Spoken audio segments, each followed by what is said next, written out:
Ladies and gentlemen, welcome to the director panel of the 2020 Excel Center National Conference. Excited for everybody to be able to join us. I'm also honored and privileged to be able to host this session. My name is Justin Zabrowski. I am the school director at the Excel Center in South Bend. I've been here since we opened in 2015. And with that, I'm going to kick it around to our other panel members to introduce themselves as well. So let's start with Mr. Charles Moody in Austin, Texas. Hi, I'm Charles Moody. I'm a campus director at Goodwill Central Texas in Austin, and I've been in that position for 2 years, but I've been with the Excel Center for 4 years. Thank you, Charles. Next, we'll go to Joe Cole out of Springfield, Missouri. Well, I'm Joe Cole, and I'm the director for the Springfield, Missouri Excel Center. I've been the director since we opened in October of 2018. Thank you, Joe. Let's move on to Ms. J.D. Lauer. Good afternoon. Again, I'm J.D. Lauer, and I am at the St. Louis. We also opened in October of 2018, so I've been the director there since our inception. Thank you, J.D. And finally, last but not least, Ms. Trinae Thomas. Hello, everyone. I am Trinae Thomas, director of the Michigan Street Excel Center here in Indianapolis. I have been in this position for 8 months. I have been with the Excel Centers in Goodwill for 7 years. Thank you, Trinae. I'll kindly ask everybody to put their microphones on mute except for panel members. And if you have any questions or want to jump in at all, I'm sure we'll have time at the end for the jump-ins, but feel free to chat, type anything into the chat in the meantime, and we'll try to incorporate it into the conversation as best we can. All right, we have our first question of the day. Starting off with a softball, so you guys are lucky. We'll warm up into it. I'll start with Trinae this time. Trinae, what was your path to getting into your position today? Well, as I said, I've been with the Excel Centers for 7 years. So I was at our West location and started off there actually as a coach as we opened that location when we first began to expand. From there, I was a college and career readiness professional, and then I served some time at our traditional high school, connected with Goodwill Indy as the director of student services there. And then to the director of the Excel Center. Awesome. That's my Goodwill path. And just to frame this question too, just a little bit, we were thinking about anybody who might be viewing the session who isn't a director or who is, and part of the path is kind of like, well, how do you do that? There could be somebody who wants to be a director someday, and these answers would be a good thing to tune into. So with that, I'll skip over to JD. And what was your path, JD? So I started teaching high school science in 1992, spent 21 years in the science classroom. During that time, I got a master's degree in educational administration. So I did have an admin position for about 8 years at the same high school that I taught at. And then I also did, some of you from Indiana might be familiar, but I was a master teacher for Project Lead the Way for 10 years. And their headquarters is in Indianapolis. So you may have heard of it, but I retired from public education and then spent a little bit of time relaxing, and then realized that I really missed all the parts about being in education, and heard about this Excel Center that was opening in St. Louis. And so I applied, and here I am. So back at it. Awesome. How about you, Joe? How'd you end up where you are? Miracles. Truthfully, though, I was in the classroom for 7 years, and it got to the point between rural schools kind of moving larger that I really wanted to make a larger difference. I know for anybody who started out as a teacher, it kind of touches you because you want to make the biggest impact you can. And then when I saw this open up, I felt like this just reached out to me and called to me. So I applied, and here I am. Thanks, Joe. And Charles, how about you? What was your path? I taught for 15 years in the traditional school system, and part of that time was a lead teacher. And I would say I kind of reached a point where I was not really sure if I wanted to continue in education, and was a little bit discouraged about the possibilities of making much of a difference within a big school district, and actually started volunteering at the Excel Center in Austin, and that kind of reignited my love for education. And then I went to work there as a teacher and became a department lead. And then when we had a campus director vacancy, I moved into that role. Awesome. Thanks, Charles. For our next question, what is one thing your site or department you run do really well? And I'll skip to I'll go to Joe for this question. What do you think you guys do really well? I'd say of all the different things that I feel the most proud of, I think our school culture, and I think our communication, and I'd love to say data. We're not where I'd like to be at, but I'd say data as well. I think it's extremely important to make sure that you're communicating not only with the staff, but with the students, and kind of making it clear like what direction you're going. So even if you don't know the pathway, everybody's on the same page with your end goal. And I think we do a great job of that in Springfield. Awesome. JD, how about you guys? What do you guys do really well? I think one of our strengths is in sort of the back end of the recruiting piece. We spend a lot of time with our potential students in what we call the intake process. We do a pretty lengthy interview with our students and do some of that placement testing kind of all at that time. And then we have a second, what we call IXL, and that's really a new student orientation. And our rate of going from intake to IXL is usually in the 70 to 80% range. So we retain what I would consider a pretty good number of students from that initial contact to that. And then our rate of, once students have spent that much time with us, we have a really good rate of them showing up for the first day of class. So I think that's one of our strengths. How much time are you talking? Like how many contact hours would a student have before enrollment? So it kind of depends on the number. In St. Louis, we get our intake days, we usually have somewhere between 20 and 50 students show up for that. And so we spend about 45 minutes in an interview that's, asks a lot of questions. Our funding in Missouri is a little bit different than you guys in Indy. So we ask a lot of questions that maybe you guys don't. We really get to know the students, and then they take a math test, a reading test, writing test, and a digital literacy test. So they're with us somewhere between 2 and 3 hours that first time. Okay. And then at the IXL, it's another 2 to 3 hours, depending on the number of students. Thank you. Mm-hmm. Trinae, what are you guys doing really well? So I would say ours is a two-pronged approach, because we are really good at building relationships with our students.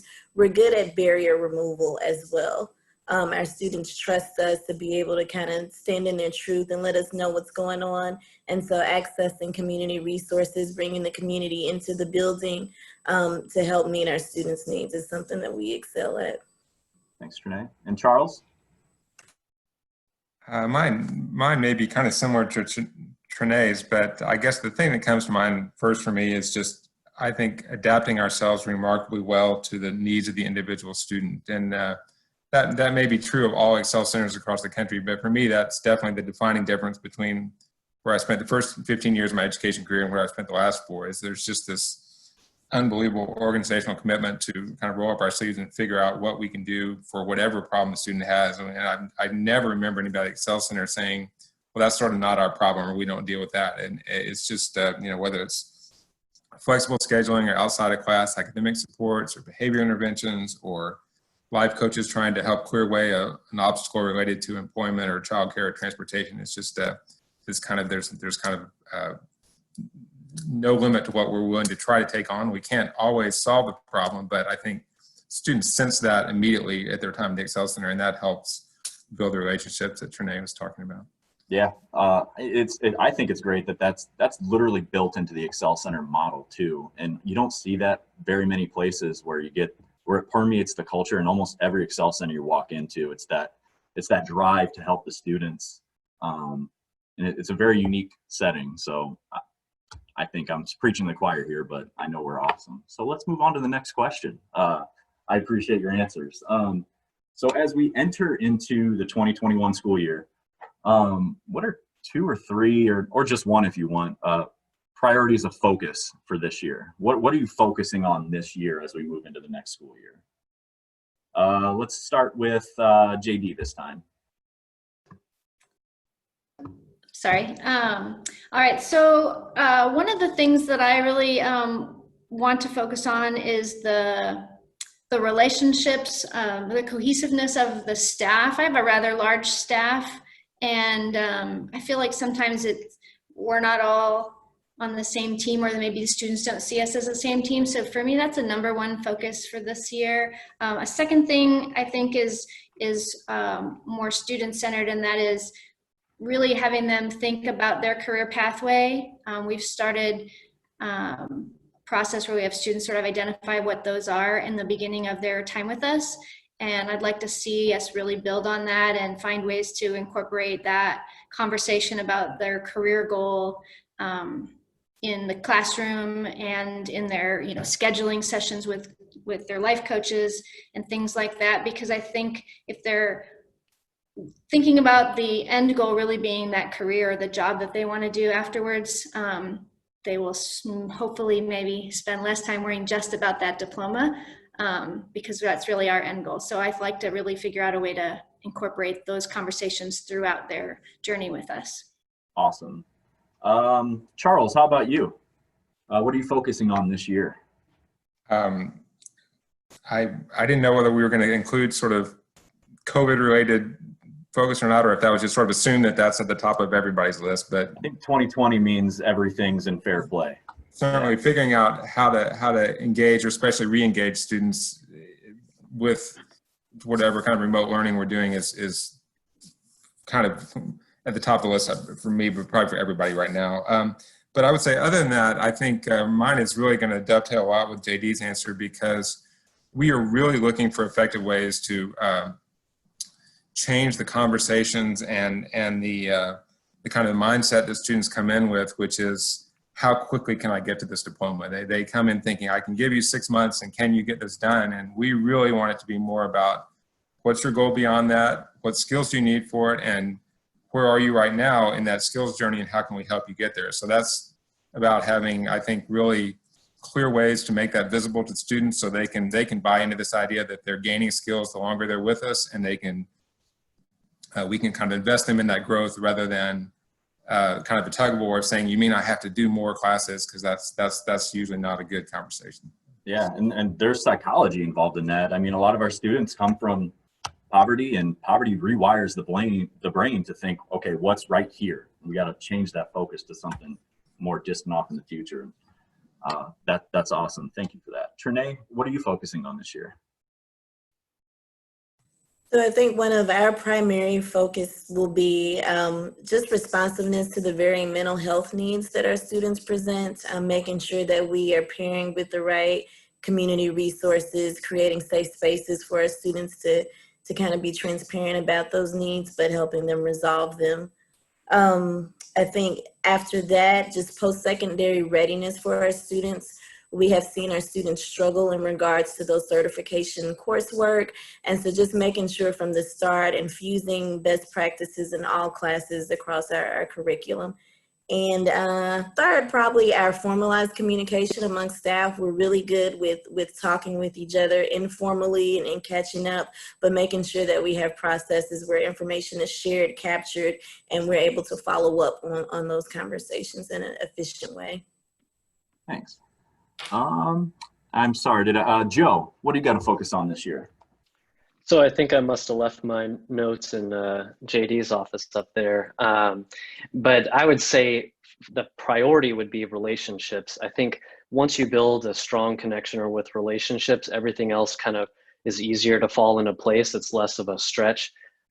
Small things, even like, even like bringing people back together, staff, students, whether we're allowed to or not yet, remains to be seen. But something as simple as like, grilling hot dogs like at our center and watching like families kind of join together on that, staff eating alongside with students. I mean, it may cost your center $50, but it's well worth it. And then kind of adding on to that, again, with the career pathways, I think the biggest thing is making sure students see that as a viable option. Like it's not like 20 levels above where they are. It's right around the corner. So I think by making that a reality, showing them success stories, whether it's around the district or around the entire organization, I think is something that I'd like to do a little more of. Awesome. We got a couple. Go ahead, Joe. Oh no, I was going to answer some of those chat questions, but I was going to say I've got a couple questions in the chat. Joe, if you want to field the answers to either of those questions in the chat. Sure, I would say because we kind of talked about Jeff's question there. The one thing that I think is important to know as you kind of pursue this position is that there is not a manual that tells you exactly what you need to do. You kind of spend a couple weeks, months even. I mean, it kind of varies for everybody, but figuring out what the needs are of your school and what's sort of missing, and then build upon that and kind of create that, as well as creating the culture. Every school is going to be different. So I think embracing your own individual culture is fine, and it can be different. Like it doesn't need to be, I'll speak for Missouri, like, JD's area in St. Louis is going to look quite different than ours in Springfield, and it's okay. So you don't need to follow a set script. Yeah, I appreciate that, Joe. I'll chime in on this one too, because I often, it's easiest to say you always got to be thinking about students, right? Because it's true. And sometimes you really have to think about what that means. How do we interact with our students? How do we push our students? We got to light a fire in their belly and make them hungry, right? To go after their goals. However you talk to your students is how you should be talking to yourself. If you want to advance, you got to be hungry. And once you get past a certain point, nobody's going to push you to do that other than yourself. So that would be my little tidbit. Anybody else want to chime in? I'll chime into that. One thing I would say is just a thorough understanding of all the moving pieces in the positions. I think the most successful director is the one that understands the intricacies of the CCR role, of the coaching role, of retention, of recruitment. So being able to step outside of your box in whatever role you have previously performed in and get a masterful understanding of everything else that's going on. I think that's really good advice, Trinae, because I think coming into the Excel Center as a brand new school, it was a huge learning curve, right? Because it was set up very different than traditional setting from where I'd come, and not knowing all of those roles from the start, just having to learn them. That I think that made for a challenging first year, but a really great learning experience. But I think that's great advice.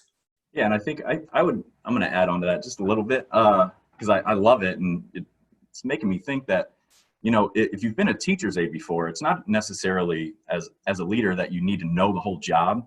You kind of just need to know how a teacher's aide wants to be treated and needs to be treated, and give them what they want from that. So knowing the ins and outs of the position is important too, but knowing how those people feel in their positions, in the trenches every day, and how are they going to react based on what you need to get done. So yeah, that's great thoughts. Yeah, I think the bonus trick to that also is to make students and staff both want what they need. And that can be tricky because they don't always know the need, but that's your responsibility as director. I love that. We have another great question up here, one I'm interested in hearing, and maybe we can use this as a good opportunity to get some contributions from people who aren't panel members too.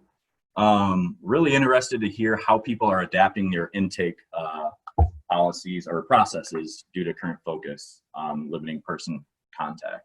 Does anybody have any revolutionary ideas on how to get students going? I don't know if they're revolutionary, but we had to figure out a way to change it since we couldn't do it in person. So we still have staff member calling and setting up those interviews, and they're just done over the phone. They still take the same amount of time. And then we have created a Google Classroom that once they have gone through that intake process and we enter them into our student information system, Synergy, we have another staff member who calls them, gets them their school email address, and then gets them logged into that Google Classroom. And then they kind of go through there to do those initial tests. So the tests are part of the assignments in the Google Classroom. And then once they get through those tests, they go through some more assignments that really take them through a virtual new student orientation. So we have a PowerPoint that's with voiceover of kind of what our policies are and what school looks like, and all the things. And then once they get to a certain point in there, there's some assignments that kind of get them going into some of the technology pieces. And then once they get to a certain point, an email goes to a life coach who then reaches out to them and helps set up a schedule. So we've sort of moved everything from the interview after that into a Google Classroom. And there's different checkpoints in that classroom that tell us where they are and who should contact them next. Okay. I'm going to go to Joe.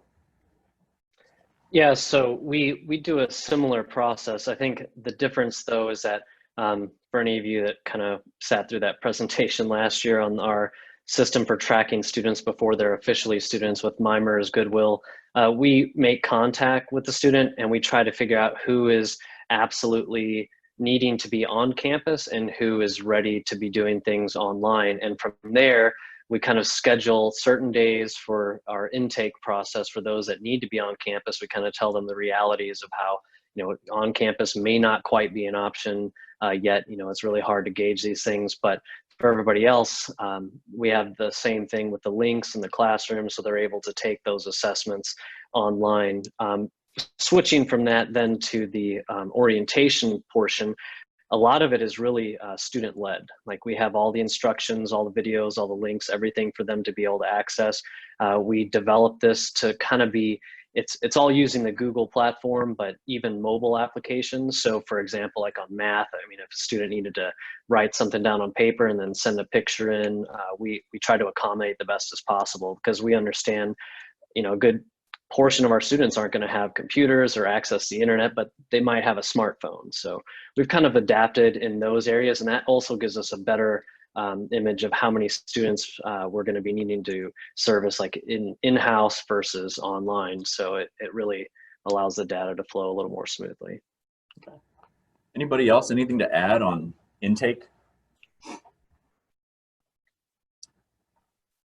So we got another question in the chat. And so how are you addressing concerns, if any, about validity of initial assessment or placement results when students are taking those assessments in a non-proctored environment?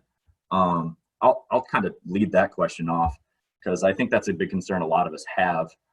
I think it's going to, from my perspective, I think it's going to take a little touch and go. There may be instances if a student's taking a remote assessment where maybe somebody takes it for them, where there's a little assistance aided. My thought is there's going to be a fail-safe, and that's when they go to class, we'll know, which does happen. So as we work toward a more secure model for testing, I'm confident nobody's going to get really hurt too bad while we figure it out. But if somebody has an idea figured out already, I'm more than willing to hear that. JD? Well, I was just gonna say the only test that I think that we're mostly concerned about is the math test, because we use Reading Plus for the reading assessment. And then the writing is really just a sample of their writing, and we look at that. So there's not really, it could be anybody's, but the math test is the one that I think that we're most concerned about. And I think I kind of feel the same way as you. I didn't really want any of our new students in term 5, which we are wrapping up now, to take math as their first course, because I think math tends to be a harder class for many of our students. And I didn't want them to have a first class online B math and not be successful and then feel like maybe this isn't the right program for them. But I'm not going to be able to not offer math to new students going into the fall. So I'm also interested in hearing any suggestions for that, because I worry about changing classes after we start also, if they're in the wrong class. But I don't have an answer, I have a question. Yeah, I think that's the trend with this. Charles, Joe, or Trinae, anything to add on secure testing? For us, I think we always kind of give the student a disclaimer. Like, these tests are not designed to screw you over in any way, shape, or form. It's really to help you as a student. I think by showing value in some of the, whatever you call, like, entry-level courses, by showing the value to the student, then they understand, the importance of the integrity of their assessment. So I think by doing that, we have less risk. I know it's kind of a tendency, no matter where you are, like when you're given a test, you think, oh, I need to, do my best on this. But when we say, look, we're really just trying to help you get the best classes that fit your needs.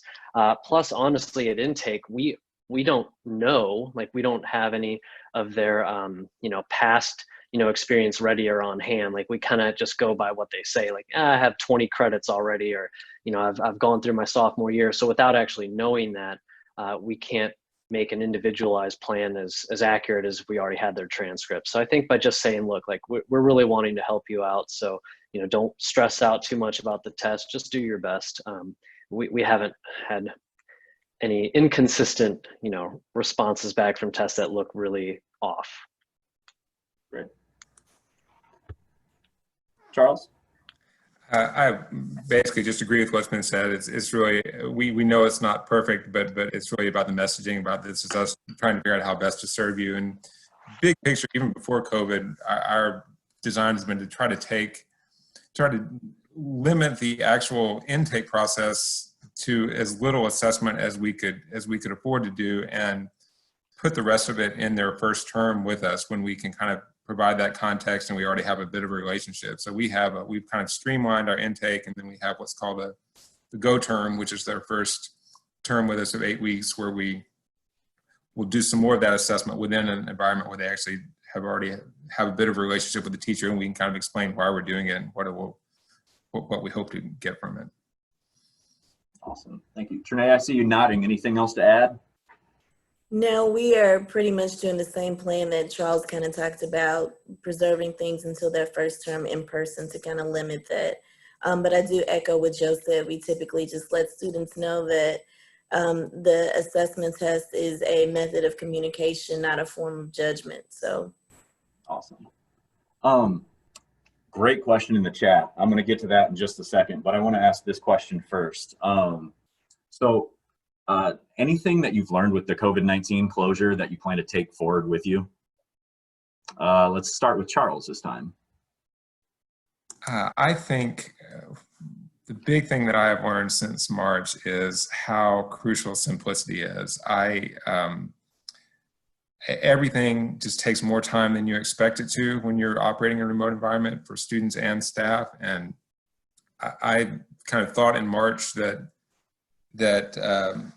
I sort of had a design that would be simple enough that would work, and I want to scale it back and make it even simpler. I want to take as much as possible off the teacher's plate so they can really focus on where they have the greatest impact. The high value activity for teachers is really engaging with students at the point where they're struggling in their learning. So everything else that we can take off their plate so they can really concentrate their efforts there, I feel like is what you have to do in this environment. So that's kind of a vague answer, but that's been the learning that I've done over the last 3 or 4 months. It's a vague but very applicable answer. Yeah, thank you, Charles. Joe. I think it's hard to say. You always want to have contingencies in place, but I think really assessing every situation almost outside of the box, reframing any type of situation you have that comes up allows you to be a little quicker in response on your feet. I think I speak for Missouri schools specifically, but I think when we had to make that transition, it was about as smooth as we could have made one back in March. I think the key to that, which will tie into William's question later, but I think, again, communication is really key to everything, because when students or staff feel even slightly lost, everything tends to fall apart much quicker. Absolutely. JD. So I thought a couple of different things when you said this question, and I kind of would go on Charles's answer, but I was thinking that consistency, some of the complaints or concerns or challenges for students in that first term were the teachers kind of all did different things and there was a lot of different platforms. So moving into term 5, asking my teachers to kind of have their Google Classroom set up with certain categories so things were easy to find. And while we did some great professional development and people were trying some new things, which is fantastic, I also said, try to be consistent with some of the things that you do every day so that students know where to find things, and goes back to kind of making things simple for students too. Trinae. I would say the biggest takeaway at this point for us has just been the importance of that intentional connectedness with staff. You take it for granted when you're in the building and someone's right down the hall, but being intentional and connecting, communicating, sharing best practices and learning from each other has kind of helped us to navigate these new waters. Thank you. Yeah, for me, I'd say times of crisis like this is a good time to let people show you who they really are. And I've kind of used this as an opportunity to see who's really willing to work, who's really willing to put forth the effort for the students. There's a few people on my staff I've identified as like, okay, you need more responsibility because you've got something to contribute. There's a couple other people, okay, yeah, you might need more support. Paying attention in a time of crisis is a good way to find out who people really are. That's not a very quick thing you can pick up and take away right away, but it's a pretty good time to let people show you who they are. So I want to get to William Durham's question because I love this question. What best practices do directors have to develop good, strong working relationships amongst staff? We're really good at that with students, but what do directors do to do that with our staff? Anybody want to chime in on that one? I'll let whoever wants to go since that's a. I guess I can chat. Since I'll carry over from my last one. As you guys could probably tell, I'm huge on communication. I think more so than the idea of communication by just informing staff, I think allowing them to be incorporated into parts of the decisions, obviously, within reason, but I also think giving them behind the scenes. There's staff that say, I don't want to be micromanaged, but a lot of them like to be micromanaged. There's some that want to know every possible turn or the way the gears work in your head. And I think kind of filtering through that and sorting it out, even if you don't have an answer yet. I think that's one of the biggest mistakes that leaders do is they think, well, we don't have a solidified solution yet, so I don't really need to bring it up. Well, then you have staff kind of treading water and they think, well, has he forgotten about me or has she forgotten about me? So I think that's huge. So say, guys, this is kind of what's in development, take feedback where it's needed. Celebrate, listen, try to have anything possible to allow everybody to come together. JD and I talk all the time about how we have 2 different group meetings. We have like a fun one and then we have a work one. So staff can feel connected and there's an easy venue for them to communicate with each other, whether it's like, hey, like the internet is out on this side of the building, or who's so-and-so's life coach, and they can get an answer pretty quickly, but then also having a fun one, like when you just want to share a goofy meme or something like that may not be work related. I think that really helps build relationships and communication. Trinae, how about you?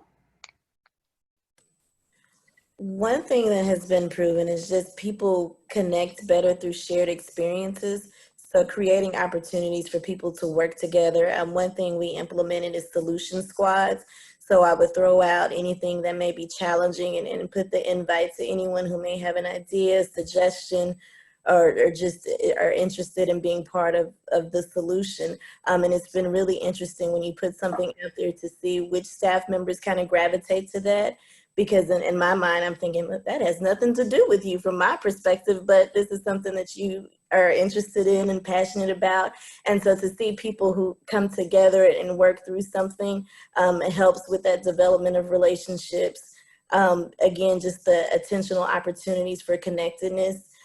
During this virtual time, our staff, we did coffee chats twice a week. And so it was just no agenda, no nothing, just come as you are with your coffee cup.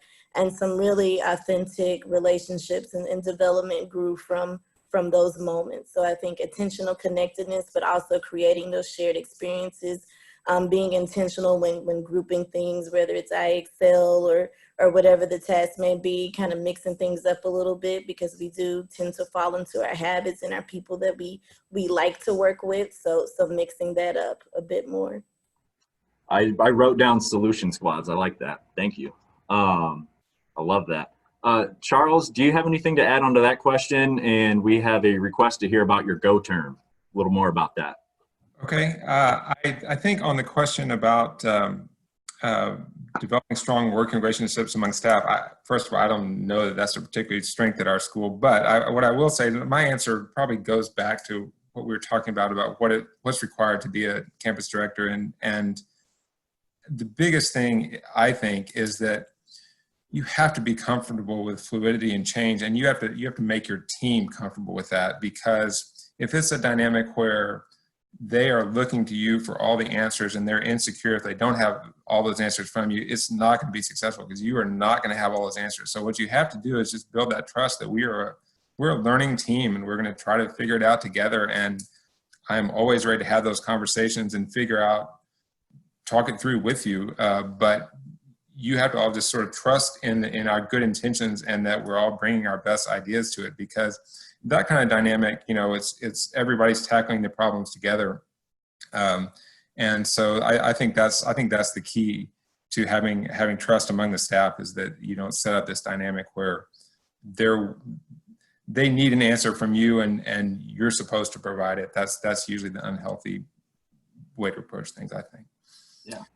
So how about this Go term, Charles? Would you like to expand on that a little bit? Sure. Go term is just a common first term schedule that we give entering students of 3 classes, which for us is a career readiness class, a MAPS class, the methods of academic and personal success, and then a Microsoft Word class. And we have several purposes behind it. One is really start to kind of build a cohort and support network among the entering students. So if they are all together in the same classes, they get to know each other more quickly. I put several of our most engaging teachers right there in that first term to try to get them hooked into the Excel right away. And then that lets us just target that audience for everything we want to do for incoming students. If we have speakers that we want to come in and start previewing career opportunities or certification opportunities, we've got that audience right there in the same classrooms, and we can target them directly rather than having them scattered across a range of different classes. As far as, I think Katie also asked, how do you get students bought into it? Some students kind of approach it like, well, why do I have to do this before I get to my real classes? But we really try to emphasize these are real classes. It allows them to check off several of our graduation requirements right there in their first term. So we also kind of say, you are getting well on your way in this first term. And that you also have the opportunity, if you do the Microsoft Word class, you have an opportunity to earn an industry certification right away in your first term, at the end of your first term in Excel, which is a big thing to be able to check off for them. And then, of course, another purpose for us is we can really schedule more intelligently for them once they've been through that Go term, because we've seen a little bit of what they can do in class. By that time, we have the transcripts and everything we need to make a schedule that makes sense for them. So it buys us a little time and helps us kind of build a little camaraderie among the incoming students. That's awesome. Thanks for sharing. We've got about 10 minutes left in the session in total. what has been the greatest lesson in leadership that you've learned in this role? Trinae? One, that leadership matters, but two, that it extends beyond the leader. Leadership is about developing everyone in the building to be their best version of themselves. JD? I would say just be yourself, and continue to learn and be a good listener to what the needs are among your staff and your students. I'm surrounded by 4 great leaders. There's 3 other directors in Missouri and our boss, Mark, and we're all very different. We have different backgrounds and different leadership styles, and I think that I try not to be intimidated by that, because a couple of them have been superintendents and other things, but I try to listen and learn from everybody. So Thank you. Joe? I think mine will be a little different. When I first started, it was tough because I had my staff walk into a room and say, like, what's this 12-year-old boy doing, you know, about ready to we're supposed to take orders from this guy. And I think for me, it was humbling. I think building the relationships first, building that trust, always, it kind of made me become a little more data minded, so that I had the data to support my reasonings. And that in turn built trust. And that's something that, you know, as you guys probably all heard the phrase, you know, it takes forever to build and only seconds to lose. So I think once you build that trust with your staff, everything else flows much more smoothly. And then you don't have those questions like, does he know what he's doing? Like, man, we got the best 12-year-old director, you know, around. So I think that really helps. And that really changed my perspective on what it means to be a leader. I will say the more wrinkles I've gotten, the easier being a leader has become. No, I'm kidding. But Charles, how about you?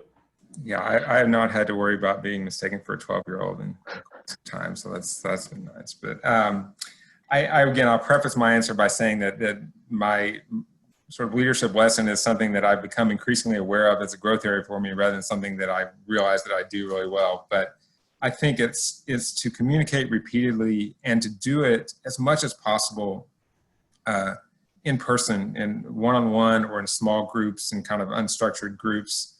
I think teachers and life coaches at Excel Center, and really probably at all schools, are just, they have such an avalanche of information that is threatening to bury them at all times, that they really are counting on their leaders to help highlight what they really need to know. And so you never want as a leader to be thinking, okay, well, I put out a memo on that, or we had that in policy, people should know it. You have to just assume that people are doing their best, and when something comes up, you have to just be willing to kind of talk it through and tell them what they need to know. Even if it's something you feel like you've said 3 or 4 times, you just have to realize that is the world we live in as educators, is that staff members need us as leaders to focus them on what you most want them to know, and do it kind of gently and in person, and not in sort of big mass communications. Yeah, Charles, I often think that sometimes when I hear, you know, fellow directors or other leaders in other areas complaining about certain things, I'm like, well, if you didn't have this issue to complain about, your job would be obsolete. Like that's your job, right? So that's a great statement. Did I miss anybody on that one? We're good.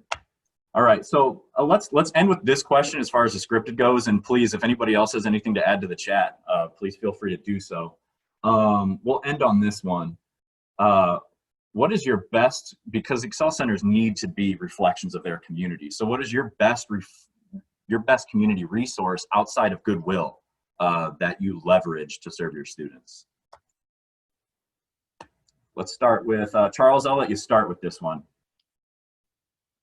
I don't know if I have a terrific answer from that. We have a food bank, and that has been something we've been able to partner with a local food bank and have a distribution site at our school. That was big even before COVID, but we've been able to continue it during COVID, and that's been huge, I think, for our students and their families. And I would say one other thing that is a partnership we have that is really good is there's a program at our local community college that if students are interested in the right career, a high demand career like healthcare, and they can get into this program, then they can get their community college paid for, and they get massive amounts of really crucial support like tutoring and guidance. And so being able to steer students toward that is another key partnership for us. Thanks. Joe, how about you? Community resource? I think for us, surprisingly, it's been some of the four-year institutions. I think when I was early stages trying to develop career pathways and trying to get, industry recognized certifications off the ground, we had a tendency to kind of gravitate towards like the community colleges. But what I was finding out, especially now, is that those four-year institutions or universities have seen a severe decrease in some of their enrollments, and they're kind of been seen as targeting more of like the elite or a different demographic than the community colleges, and they want to kind of partner and get a piece of the action, so to speak. So I've had a couple of our four-year universities start up with some different IRC options, really getting them in our facility at a pretty competitive price point for us too. So it's been nice to have that. Yeah. JD? So our I guess probably the most utilized, resource that we've had so far has been a place called, I can't even think what it's called now, Aspire Healthcare Solutions. And they have been who we've partnered with for most of the IRCs that we've been able to give. Well, we found some challenges in Missouri, well, not in Missouri, but in St. Louis area, to get into a lot of these IRCs in healthcare, because they were hiring people, the students already had to have their high school diploma. So we've been really had a hard time getting those as part of their high school education, which was our initial goal. And so we did find this Aspire, and they've been really helpful in working with us. And I think they're even going to start creating some cohorts of just our students in some special classes. So that's probably been our best, most successful partnership so far. Thank you. Trinae, you get a choice. You can talk about either your solution squad and the questions related to that, or a community resource you leverage.